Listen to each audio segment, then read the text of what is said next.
Excretive product and there elimination, introduction देखेंगे अपन। Excretive organs क्या क्या एनिमल्स के अंदर, कुछ क्वेश्चन है, ह्यूमन एक्सक्रीटरी सिस्टम है और ह्यूमन एक्सक्रीटरी जो मटेरियल्स उसकी बात करेंगे।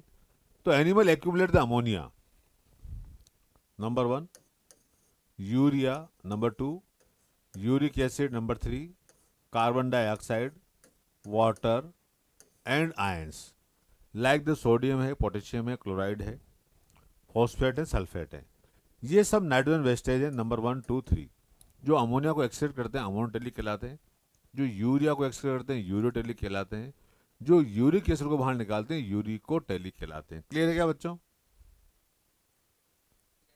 चलिए, तो animals accumulate ammonia, urea, uric acid, carbon dioxide, water, ions like the sodium, potassium, chloride, phosphate और sulphate either by metabolic activities or by other means like the axis ingestion. These substances have to be removed totally or partially. In this chapter, you will learn the mechanism of the elimination of these substances with special emphasis on the common nitrogen wastage. अब common nitrogen wastage क्या होता है बेटा, मैंने बताया था आपको, ये एक कंसेप्ट है, इसको अपन ब्रेन में फीड कर सकते हैं कि ammonia is the highly toxic. Ammonia highly toxic होती है और जनरली जो एक्वेटिक एनिमल्स होते हैं वो एक्वेटिक एनिमल्स जो है वो अमोनिया को बाहर निकालते हैं। तो अमोनिया है, यूरिया है, यूरिक एसिड है, ये तीन चीजें are the major forms of the nitrogen wastage excreted by the animals. Ammonia को बाहर निकालने वाले एनिमल्स क्या कहलाएंगे? अमोनोटेलिक कहलाएंगे। यूरिया को बाहर निकालने वाले यूरियोटेलिक कहलाएंगे और यूरिक एसिड को एलिमिनेट करने वाले यूरिकोटेलिक। क्लियर है क्या बच्चों? समझ आया सब बच्चों के? चलिए,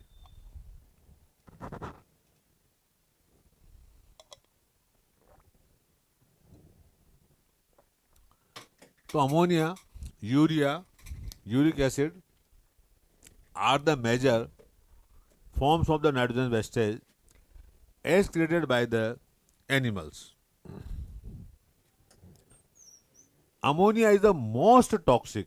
यहां से क्वेश्चन बनता है, अमोनिया मोस्ट टॉक्सिक है, form and require the large amount of the water for its elimination, whereas uric acid being the least toxic. Uric acid comparatively least toxic है, can be removed with a minimum loss of the water. I think so that clear in your brain. समझ आया सब बच्चों के? तो ammonia most toxic, form and require large amount of water for its elimination, whereas uric acid being the least toxic can be removed with a minimum loss of the water. The process of the exerting ammonia is the ammonotelism. ये आपको याद रखना है। Many बोनीफिशेज example हैं, कौन कौन सी जो हैं आपके अमोनोटेलिक एनिमल्स हैं। Number one bony fishes. बोनीफिशेज का मतलब है जो कि जिनके अंदर बोन्स होती हैं, जो स्पाइन के फॉर्म में होती हैं। एक्वेटिक एम्फीबियंस हैं, एक्वेटिक इंसेक्ट हैं, are the ammonotelic in the nature. अभी बताया थोड़ी देर पहले, ammonia is the highly toxic और अमोनिया हाईली टॉक्सिक है और ये वाटर में डिसॉल्व है। ठीक है,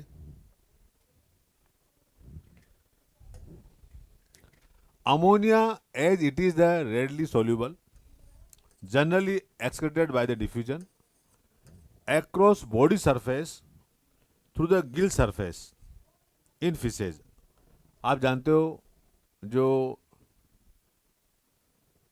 फिशेज हैं उनके अंदर जो हार्ट होता है वो टू चैम्बर्ड होता है, one auricle and one ventricle, और गिल्स होते हैं, तो उनमें सिंगल सर्कुलेशन मिलता है और जो टॉक्सिक मटेरियल उनका बनता है वो गिल्स के द्वारा ही वो रिमूव कर देते हैं। तो ammonia as readily soluble is generally excreted by diffusion across the body surface through gill surface as the ammonium ion, ammonium ion के फॉर्म में, NH4 प्लस के फॉर्म में. Kidney do not play any significant role in its removal, क्योंकि जो fishes का kidney है बच्चों, वो प्रोनेफ्रोज मतलब हाईली डेवलप नहीं होती है, तो वहाँ उनका कोई बड़ा रोल नहीं है. गिल्स के द्वारा ही रिमूव कर दिया जाता है. Terrestrial adaptation necessitate the production of the lesser toxic nitrogenous wastage like the urea, uric acid for conservation of the water. क्योंकि वाटर को कंजर्व करना है, वाटर को कंजर्व करना है, तो ये टेरिस्टेरियल अडाप्टेशन है. तो टेरिस्टेरियल जो अडाप्टेशन है बच्चों, उसमें कुछ एनिमल्स तो यूरिक एसिड को एलिमिनेट करते हैं, जितने भी रेप्टाइल्स हैं, जैसे लिजार्ड हैं, स्नेक हैं, इंसेक्ट हैं, ठीक है ना, ये सब यूरिक एसिड को एलिमिनेट करते हैं और यूरिकोटेलिक कहलाते हैं. तो terrestrial adaptation necessitate the production of the lesser toxic nitrogenous wastage like urea and uric acid for conservation of the water. Mammals के अंदर many terrestrial amphibians, marine fishes mainly excrete the urea. जो mammals हैं, हम सब mammals हैं, और terrestrial amphibian मतलब जो फ्रॉग है, जब वो वाटर में रहेगा तो अमोनिया निकालेगा, और जब वो लैंड पे होता है तो यूरिया को एलिमिनेट करता है. तो mammals, many terrestrial amphibians, marine fishes mainly excrete the urea and are called ureotelic animals. Clear है बच्चों?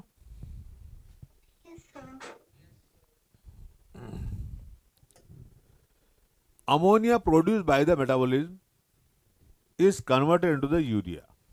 अब क्या होता है, हमारी बॉडी में जो फूड हम लेते हैं उसमें जो प्रोटीन का डाइजेशन होता है, अमीनो एसिड बनते हैं, और बाय प्रोडक्ट के फॉर्म में अमोनिया बनता है. अमोनिया को बाहर निकालने के लिए हमारी बॉडी में और कोई ऑर्गन नहीं है. तो अमोनिया ब्लड में जो कार्बन डाइऑक्साइड है उसके साथ रिएक्शन करती है लीवर में, और लीवर में यूरिया का फॉर्मेशन होता है थ्रू द ऑर्निथिन साइकिल. वहाँ से ब्लड के द्वारा वो किडनी में आता है और वहाँ से वो फिल्टर होता है. तो ammonia produce by the metabolism is converted into the urea in the liver of these animals and released into the blood, which is filtered and excreted out by the kidney, और उसको kidney से बाहर निकाल दिया जाता है. Clear है यहाँ तक सब बच्चों के? चलें आगे.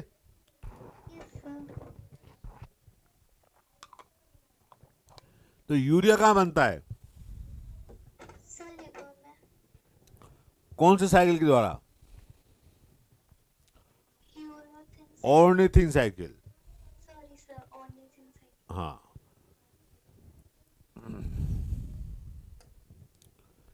Some amount of urea may be retained in the kidney matrix of the sum of these animal to maintain the desired osmolality. कुछ यूरिया हमारे ब्लड में मिलता है 20 से 30 मिलीग्राम पर 100 ml of the blood.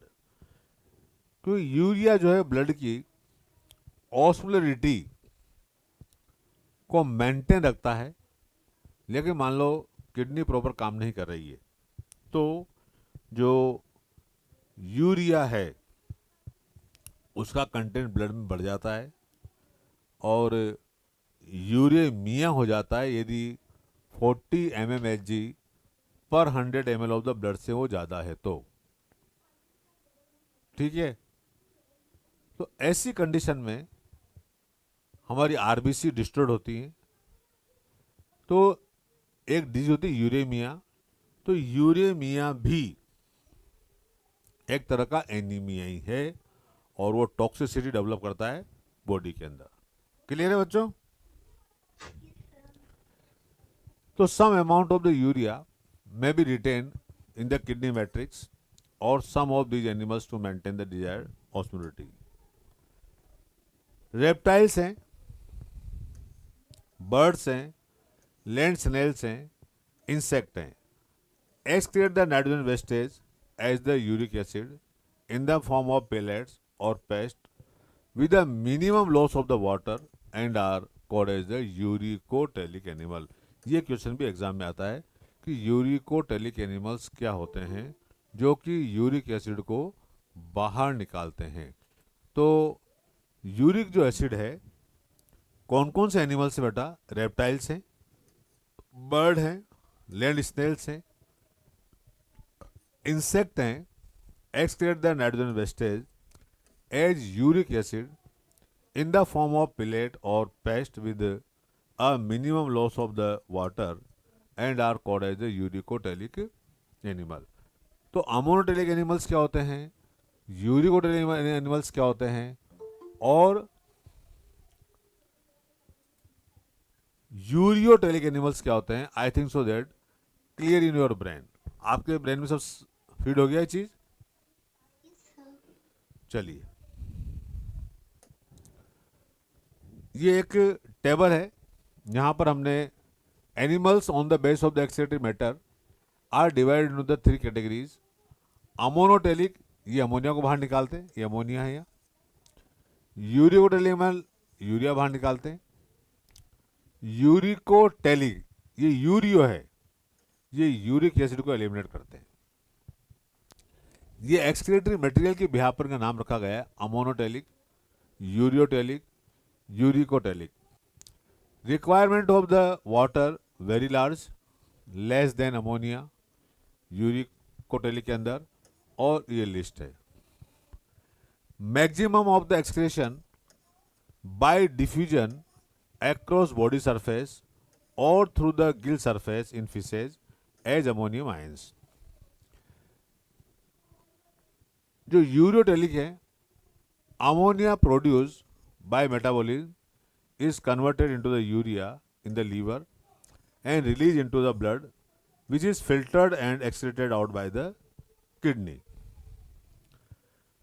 Toxicity सबसे ज्यादा होती है अमोनिया की, हाईएस्ट. यूरियोटेलिक होती है लेस देन अमोनिया, और लिस्ट सबसे कम टॉक्सिसिटी इसकी होती है.